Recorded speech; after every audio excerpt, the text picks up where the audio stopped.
Less than a week after the recent shooting at Fort Hood, in which a disgruntled soldier armed himself with a .45 caliber handgun and shot 19 of his fellow troops before turning the gun on himself. I'd like to take a quick moment to talk about that day because I was there. At about 4:30 p.m. I had just let my soldiers go home for the day a little bit early. Shortly after that, while I was closing up my shop, I heard the big voice booming over the post-wide loudspeakers. The big voice, as we call it, is our notification system when there's an emergency on Fort Hood. Similar to tornado sirens that you may have heard in your towns, the big voice tells us if there's a weather or terrorist type emergency. When the first siren went off, I thought it was a test because of the late hour, and the weather was sunny and breezy, so it couldn't have been that.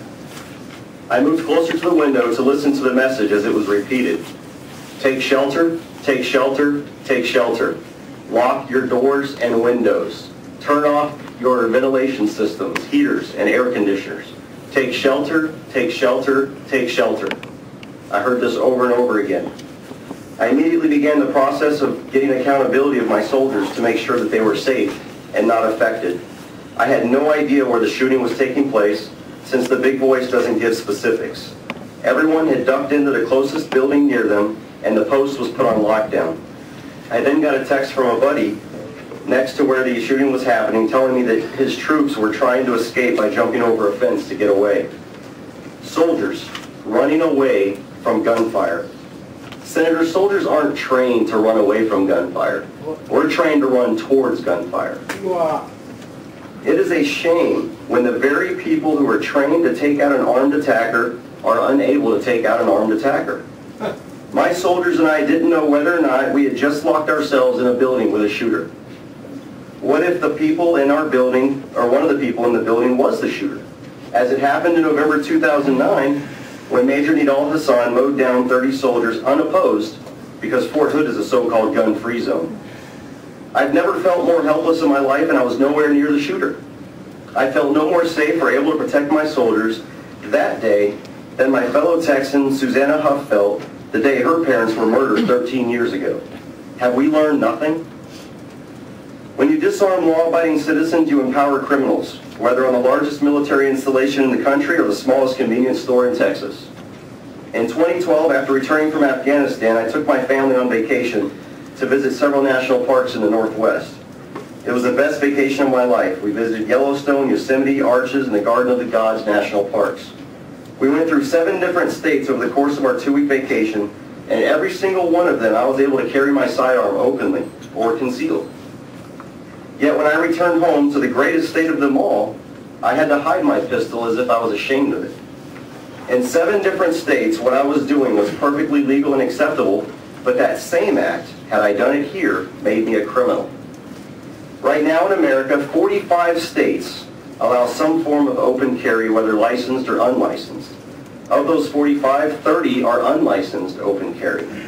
Of those 30, 5 recognize the constitutional right to carry open and concealed without a license. So it begs the question in Texas, why are we one of 5 states that doesn't recognize a simple principle that our forefathers enshrined in our Constitution, that the right to keep and bear arms shall not be infringed?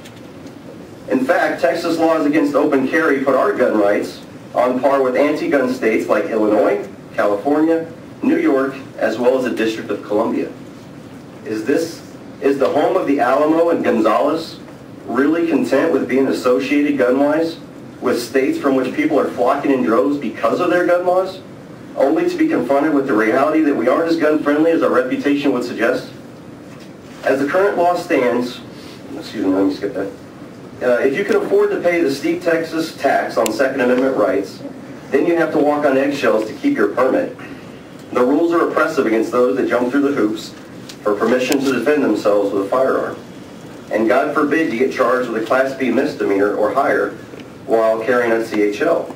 The moment you are merely accused of a Class B misdemeanor, your license is suspended. When you're convicted of a Class B misdemeanor, you lose your CHL for 5 years. Why do I say that? Well, what is a Class B misdemeanor in Texas?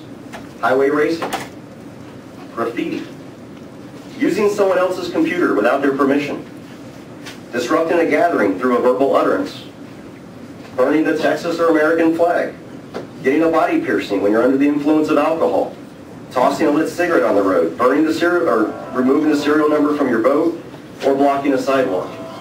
All of these will cause you to lose your gun rights in Texas. These are just a few of the thousands of Class B misdemeanors. Not a single example I listed above is a crime involving guns, violence, threats, or intimidation. Yet every single one of them will prevent you from exercising your right to keep and bear arms in Texas, because when you lose your ability to lawfully carry a concealed handgun, you lose your ability to carry a handgun, period. Once you lose your CHL, or if you don't get a CHL, the only self-defense option you have is to carry a rifle or shotgun.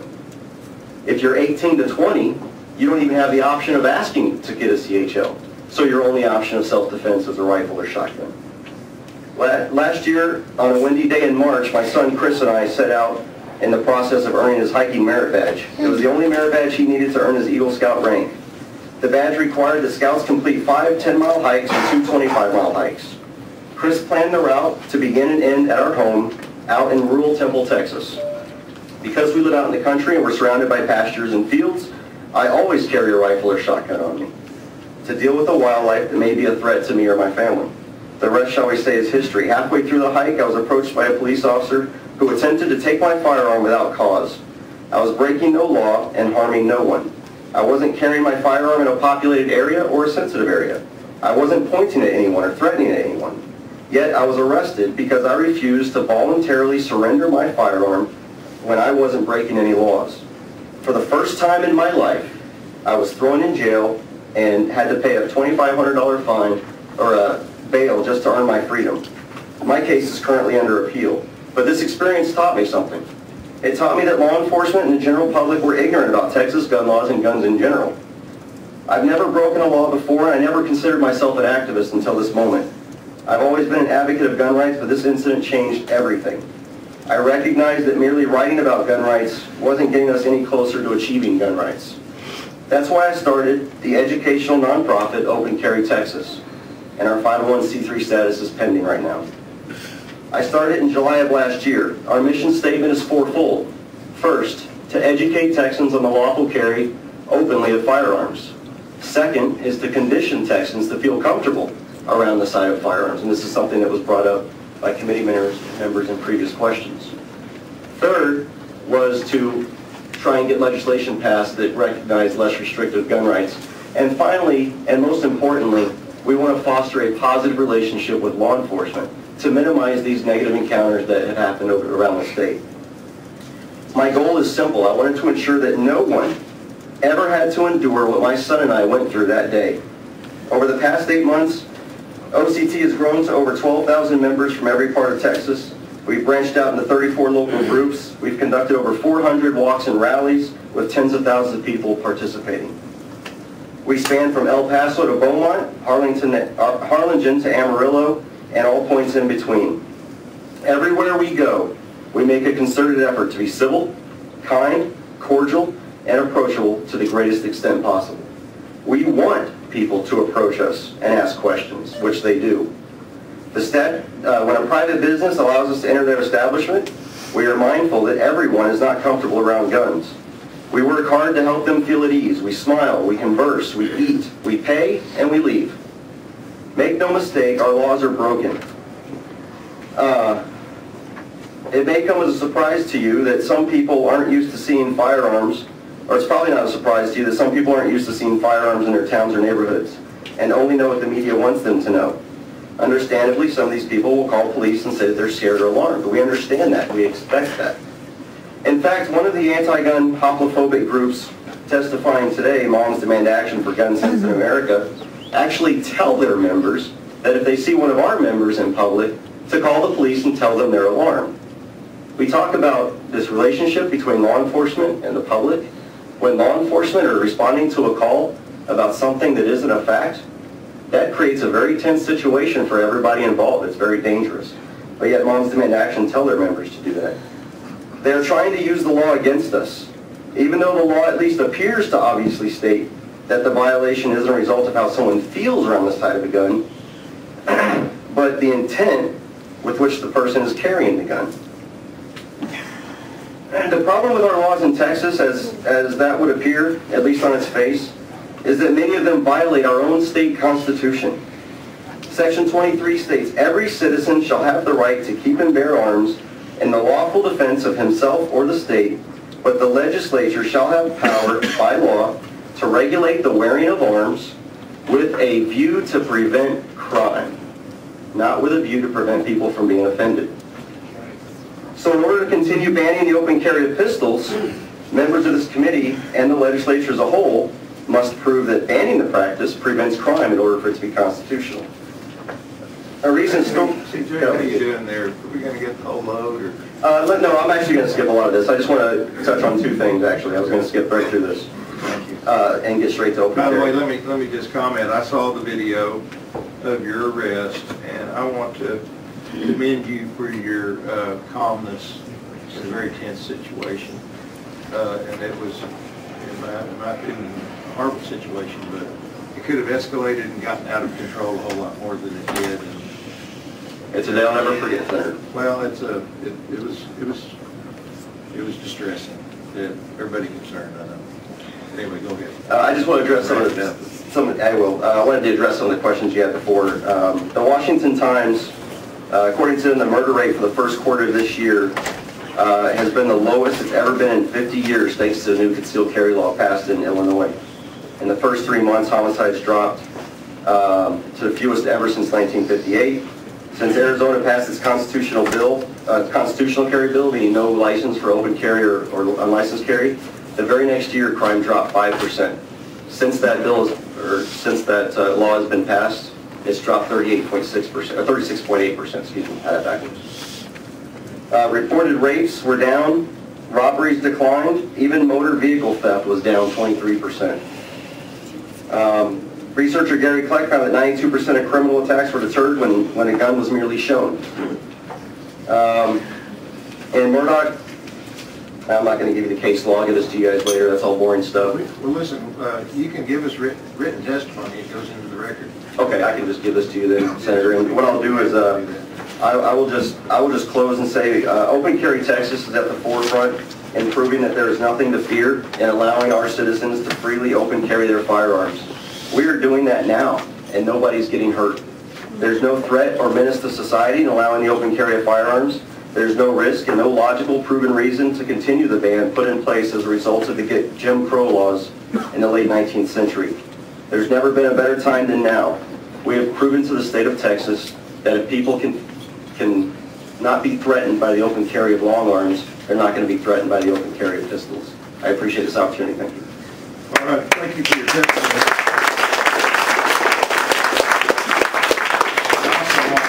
Comment, and you know, it would be very easy for us as members of the legislature to interject our views as to what happened at Fort Hood, and we're not going to do that.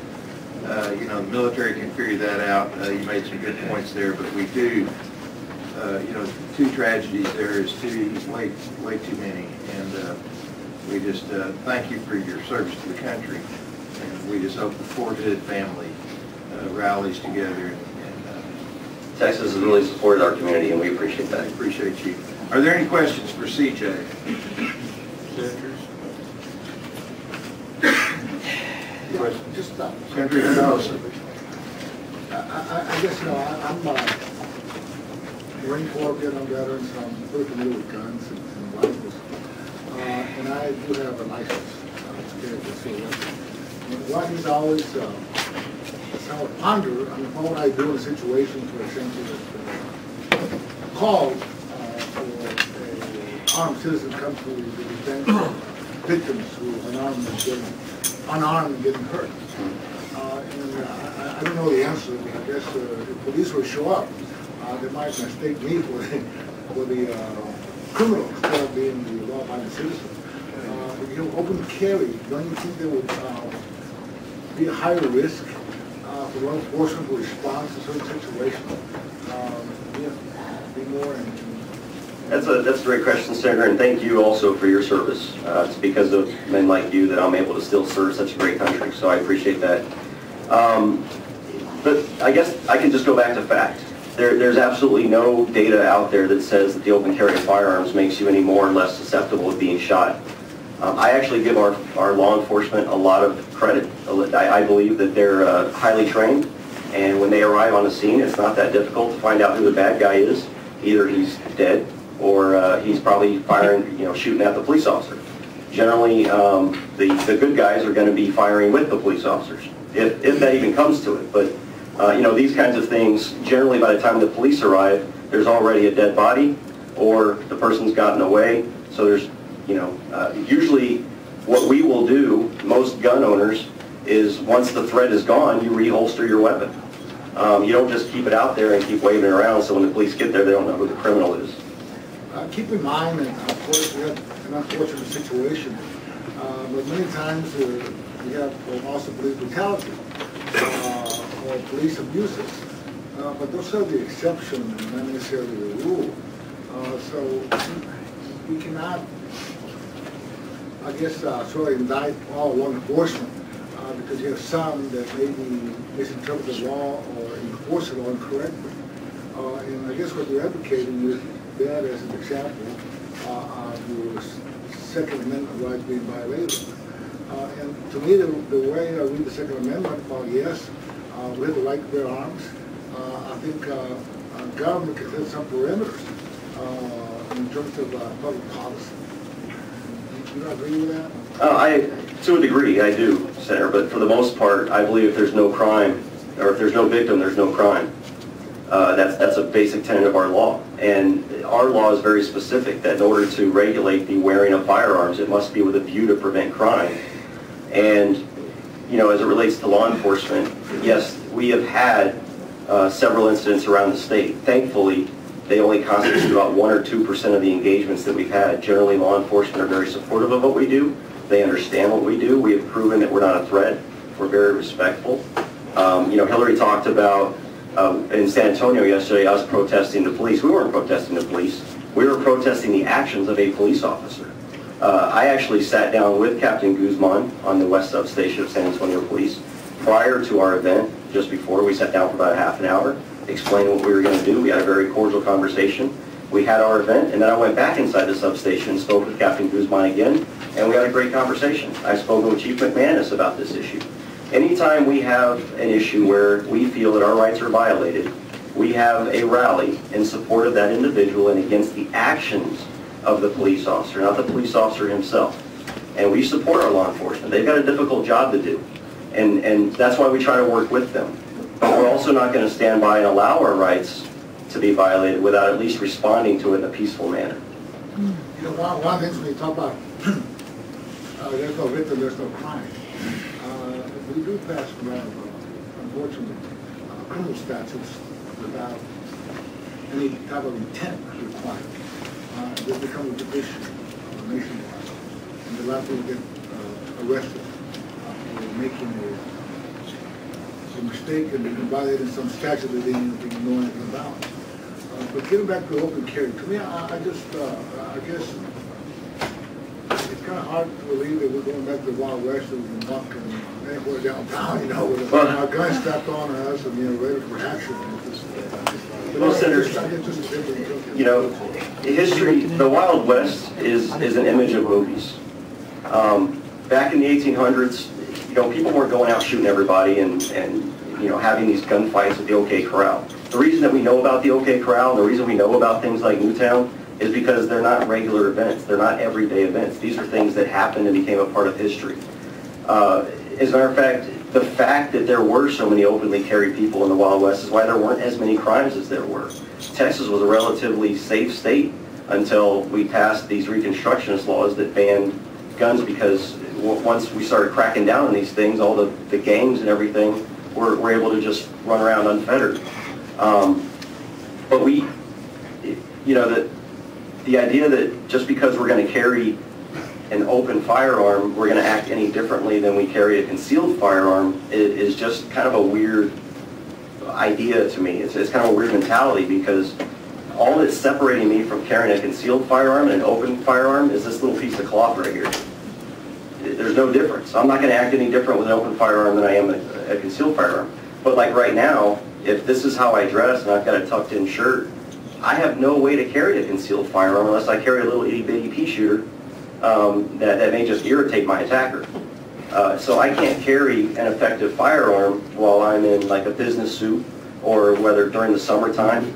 As a matter of fact, our laws unfairly discriminate against women because, you know, the only option that most women have is to put a gun in their purse because they're wearing a dress, or generally women wear tighter clothing. And what happens when that purse is stolen? Not only does the criminal now have a gun, but the female is unarmed. You don't think that if we have open carry, that person will be more inclined to use that weapon? No, not at all. No, sir. Yeah, again, we've already got the weapon. Open carry, it doesn't make our mindset any less or more different than carrying a concealed weapon. You know, we carry firearms every day around the state with AR-15s, you know, those dangerous, evil black weapons, and I've gotten in plenty of discussions with people who absolutely abhor what I'm doing, and I've never once thought about shooting them in the head. Keep going that way. Any other questions for CJ? Thank you so much for being here. And again, we do express our sympathies toward the Fort Hood family. Thank you, sir. Francis, thanks for your patience.